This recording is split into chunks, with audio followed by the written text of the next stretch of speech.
So I'm going to talk a little bit about, I'm going to take a deep dive into one of the subjects that you talked about, which was production scheduling of data workflows. And much like Professor Criteo said, there's graphs everywhere. This is obviously a graph computation, but it's very long running. So I agree with that, that idea. So anyway, without further ado, so this is sort of what we're going to be talking about today. We're going to review sort of my thoughts around what data engineering is. We're going to take a walk back in time as well into imperative data production, which if you've been in industry for any period of time at some point in your life, you've probably done that. And then we're going to talk about sort of the switch to declarative programming and how this applies to production workflows. And then I'll give you an idea of the timeline. Oh, and as things get, so that's supposed to be how this applies to Criteo, so as a function of Criteo, whatever. Because that didn't work, that didn't translate. So okay, so what is data engineering?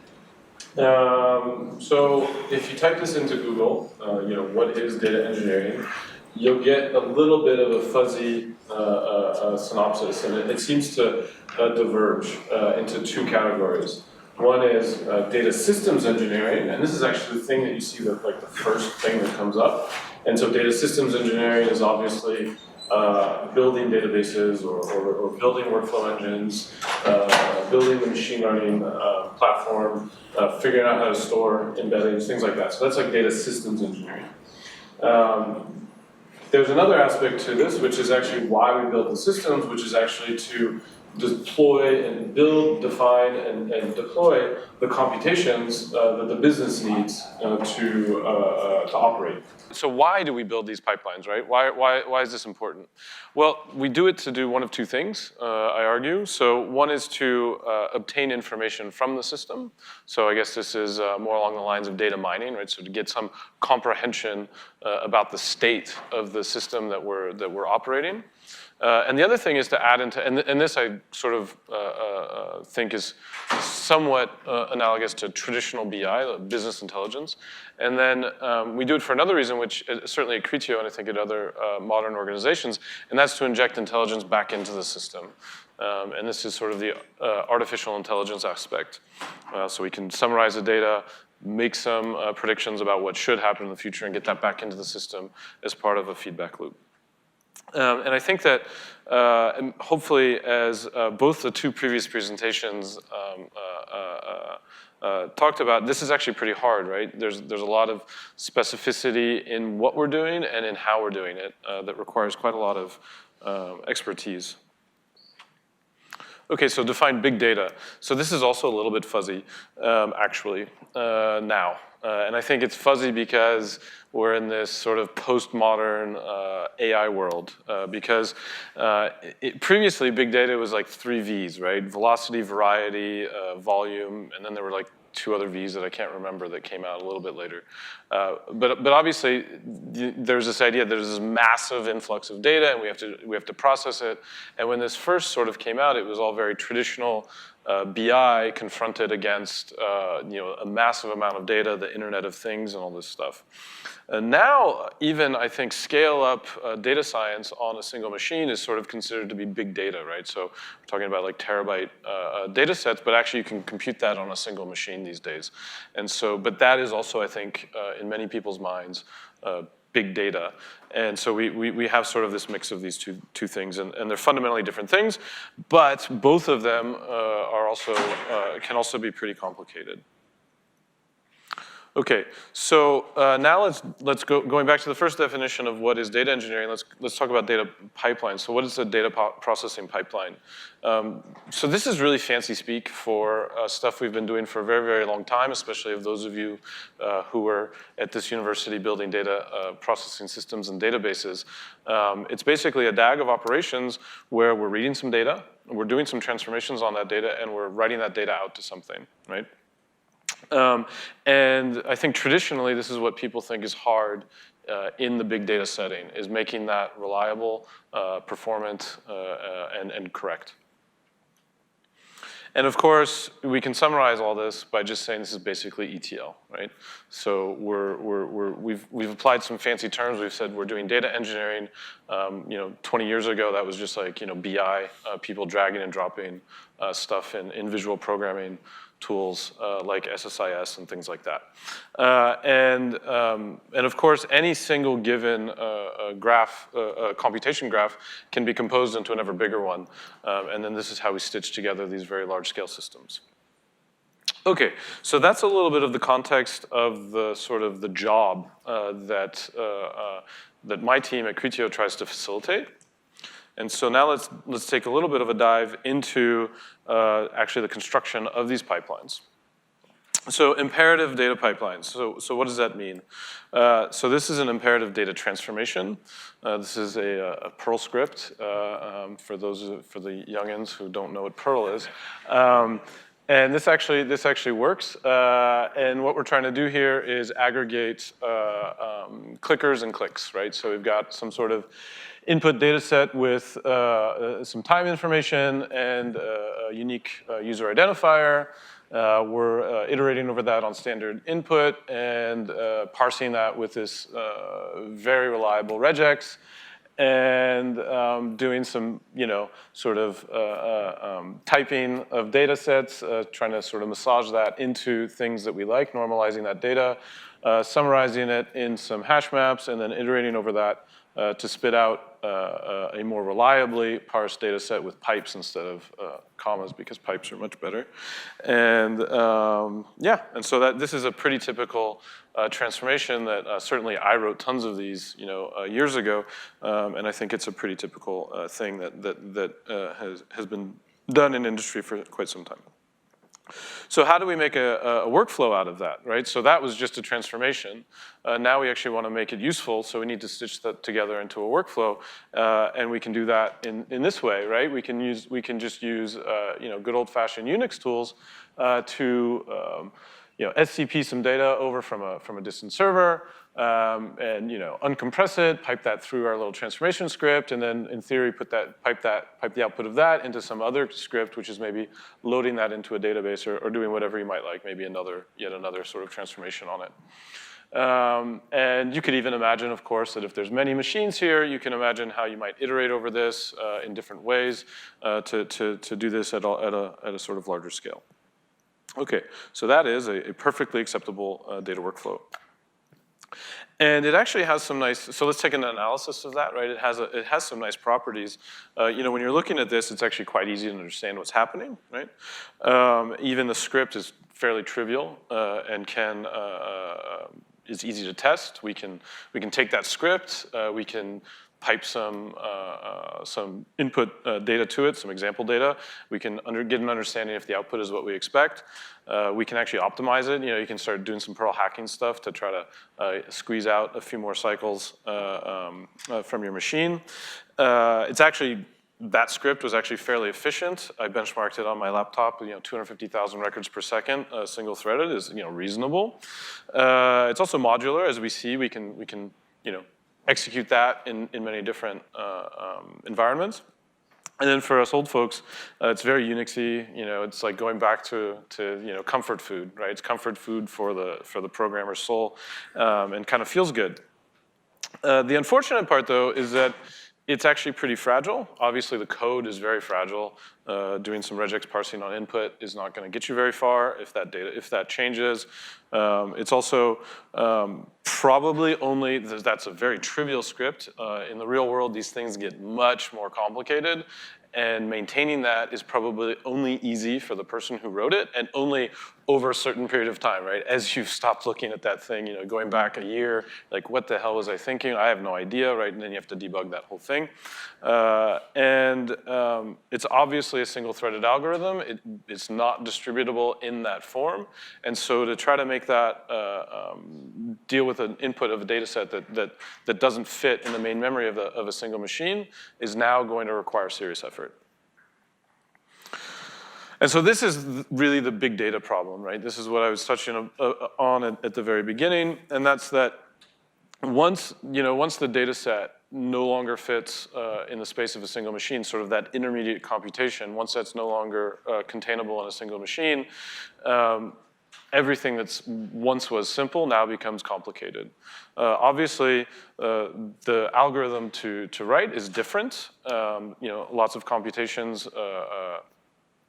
can't be written in the same way. And then there's a lot of orchestration that needs to happen between machines to make sure that everything happens in the right order. And so now all this stuff is also happening on machines that are distant to you or on many machines, and to figure out where the errors might lie, so debugging that, identifying skew, and these sorts of things is also now complicated. And so obviously this is a big reason why MapReduce became popular, right? Because this was a nice way to encapsulate these distributed transformations in a correct way and deal with this orchestration and all that good stuff. But fundamentally, even that's really complicated because it doesn't really help you with the debugging. It's very, very low level and generally painful. So the nice thing is that we can actually take this imperative code and we can rethink it in an SQL model, right? And we can make it declarative. And obviously databases have been doing this for quite some time, single-threaded or in an MPP way, however you want to look at it. But obviously that same computation can be described in this way, which is concise, distributable, and has all kinds of nice benefits. The least of which is the fact that the separation between the job description and the runtime becomes very, very clear. And this means that we can, as operators of the platform, it's much easier to take the description and execute it in a way that's correct given the system that's there. So that computation can be run, like I said, in a single-threaded way, in a multi-threaded way, or across many machines. And it's up to the runtime to figure that out based on the input data set. The other nice thing is that this description of this computation is actually pretty digestible by a large variety of folks, whereas the earlier Perl job, obviously, as that gets complicated, becomes even, there's a much narrower group of people who can understand what that computation is. And so this broadens your audience. And this is obviously the benefit of having a higher level language. The guarantees of correctness of the computation, this is guaranteed by the runtime. So in the Perl script, the runtime is the Perl interpreter, right? And the Perl interpreter guarantees you nothing about the correctness of the computation. It just does what you say. Whereas in a SQL environment, obviously, the runtime is guaranteeing the correctness of that. And then, of course, because it's SQL, things can be reordered, things can be optimized under the hood, and the best algorithm can be chosen by the runtime as well in terms of efficiency. So there's quite a lot of benefits moving towards a declarative world. So this is also where I have a little bit of a sidebar on functional programming. Functional programming, including the MapReduce paradigm, is also declarative to a certain degree. And frameworks like Spark, Scalding, there's a few others out there that are a little bit more esoteric. Well, Scalding is maybe esoteric for this crowd as well. We've written quite a lot of code in Scalding, so it's not esoteric to us. But they give you quite a lot of sort of functional operators to use to describe computations as well. The problem here is that this only really describes the pure transformations. So this, it's a little bit small, but this is actually the hello world, the word count sort of hello world example from the Spark homepage. And what we're doing is we're taking a text file and we're splitting it and we're iterating over it and counting the number of instances of a word and summarizing that. And it's being read from some sort of HDFS location, being synced out to another HDFS location. And this is our first example of something that's fragile in this computation, which is that the sources of this are hard-coded. Now, this is mildly disingenuous on my part because we can obviously say, well, we can figure out a way to dynamically inject that at the runtime, sort of the platform can dynamically inject that in some sort of declarative way, and you can sort of abstract away the data locality problem. But nevertheless, sort of the naive implementation, which is oftentimes what you find in the real world, is hard-coded strings, magic values. The other thing, too, is that within the actual computation are a bunch of closures. And those closures can be fragile. Those closures can capture things that maybe actually can't be serialized and deserialized in a distributed environment. And so there's no way that we can, as platform operators, guarantee that this computation can work to a client because there's just too much freedom within that code. Of course, if they apply all the best practices, then we can guarantee it, right? But there's no way we can require programmers to apply best practices, or at least it's very difficult. Okay, so that's a little sidebar on functional programming and declarative computations. So we can sort of agree that I think it's not a controversial thing to say that declarative transformations are beneficial, and so that's a little bit of sort of rudimentary subject.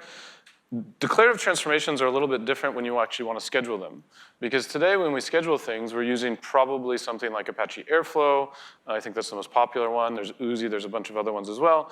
But a lot of these things are actually sort of imperative scheduling paradigms disguised in declarative languages.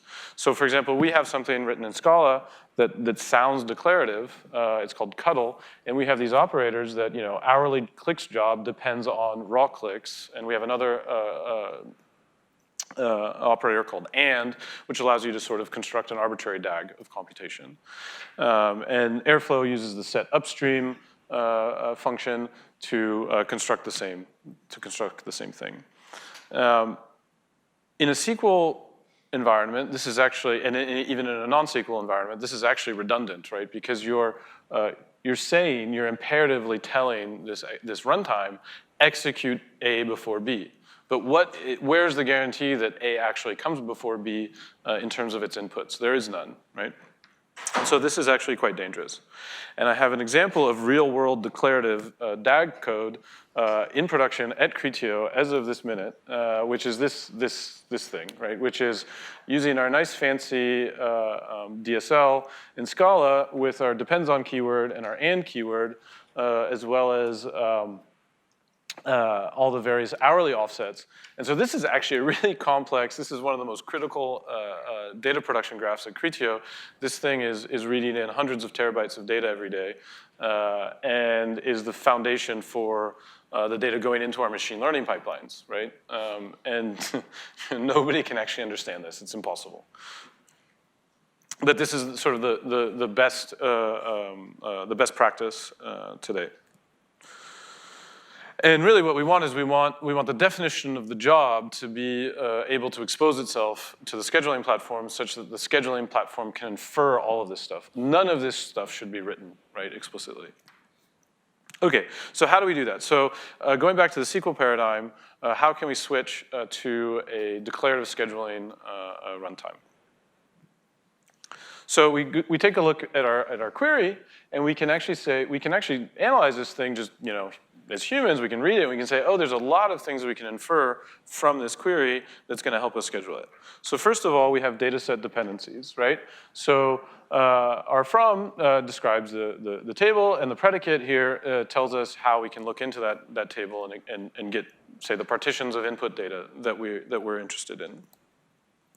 We also, for this data set in particular, we have a candidate partitioning key in the group by. And then we also have an output schema that we can announce to the catalog once this execution is run and say, hey, well, this is what you can expect is gonna come. So there's quite a lot here that allows us to start building a catalog of data and understand the ordering of operations, right? Okay, so what are we missing? Well, the SQL query that SQL query in particular only has partial information. So in this situation, we've got, so when we're talking about time-ordered partitions, well, we can all sort of just figure that out. We can build that into the platform to understand that, wall clock today says that it's Thursday, and so we're probably missing Tuesday, right? In this, we can just infer that. On the other hand, when we have an arbitrary enumeration of partitions, in this case pets, there's no way for just looking at a query like this for, imagine that there's a pets group by day, hour, and pets. And there's no way for the runtime to understand that there should be a cat on Tuesday. And that's really what we want. We need that because while most things that we're doing in an organization like Criteo are time series based, in fact, we do have other ways to partition the data that are just as important. Okay, so how do we go about that? Well, we can add a little bit to a SQL statement, and we can effectively create an iterator on statically discoverable enumerations of data. And in our case, so first of all, we've got a T. So we've got a time series hourly, and we bind we bind each hour to a T, and then we can parameterize our query, the default, the hourly clicks query. We can parameterize that. And then we can also have a secondary enumeration on an arbitrary series of values. So AS, EU, US, these are our computation platforms at Criteo. And we get data incrementally from across the world in these partitions. And this is the fundamental grouping that we have at Criteo, which is hourly and by partition. And so we can bind that as well into the query. And so now what we have is the scheduler knows that for every hour, we need 3 of these partitions of data. And so the scheduler now has enough information to operate. We also, in the real world at Criteo, we also need to think about versions of these series because over time they change. At some point, we were attacking the Chinese market, and then that didn't work, and so we needed to roll back out. And so we can bake that into our computation as well by, based on the day that we're in, we know whether the time series, we know whether the enumeration should include China or not for the platform series. And so this is critical because this guarantees us durable playback over these windows where things change, right? If we didn't have this operation, we know that then we have to just know that we can't go back in time before we remove China. Now we can no longer make that computation, whereas in some cases you want that. Okay, so sometimes SQL is not enough, obviously, so this isn't a thing to say that we're all gonna start doing TensorFlow in SQL, right? It's probably not gonna happen immediately, though there are database companies and even Google BigQuery has some ML extensions directly into their SQL dialects. We don't really think that that's a viable way to go. So sometimes building these SQL computations, I showed you a very trivial one that's very easy to understand, but as these things get big and as you try to bake a lot of functionality into that, that can get quite complicated. And of course, recursion is not implemented in most databases and things like that. So you can't always express everything. Some of this can be addressed by UDFs as well, by the way. But yeah, so the fundamental thing that we're looking to do to deal with that is something we call a form transformation interface. And the idea is that we still want to be able to express to our scheduler what the inputs and outputs of an opaque black box transformation are going to be. And if we can still do that, if we can maintain somehow this sort of decoration of a SQL query, we can still manage to fork that execution in some way. And so here's sort of, this is no longer exactly the way we're targeting it, but it gives you an idea of what we're doing, which is to be able to, select from a table-valued expression of run Python, which is going to execute some sort of fancy machine learning thingy, and it's going to spit out a schema that we can then operate on. So quickly, I'm going to go through the life cycle of how. So fundamentally, what we're trying to do is we're trying to facilitate getting computations into production, because now that we know that everything is declarative and we know that there's, we're not capturing flaky computations, we can more easily get these things out into production without having humans in the loop, right? And so this can reduce our time to market. And so this is a quick overview of what the life cycle of a declarative transformation is in a declaratively scheduled environment. So we have our computation. So somebody is sort of iterating with the computation. They're just writing away, doing their little iterative development cycle, and then they can just sort of decorate it with our little language extensions, and now they can actually test this as well locally. Once they're satisfied with it, they can just push this description into source. QA bot will run the same computations to make sure that this actually is computable in Jenkins. And then we get a human +2, so the human is in the loop, but at this point it's just a review. It's not actually modifying or validating that it's computable. It's just, do we want this in production? We can run a full cycle in staging to understand the impacts of this computation on our production environment. We can take a look at the metrics, and then we can actually push it into true production, and then make it available for a future analyst to iterate on as well. And then that can go on sort of ad nauseum. So I'm gonna take a quick break because we're gonna try to do a demo.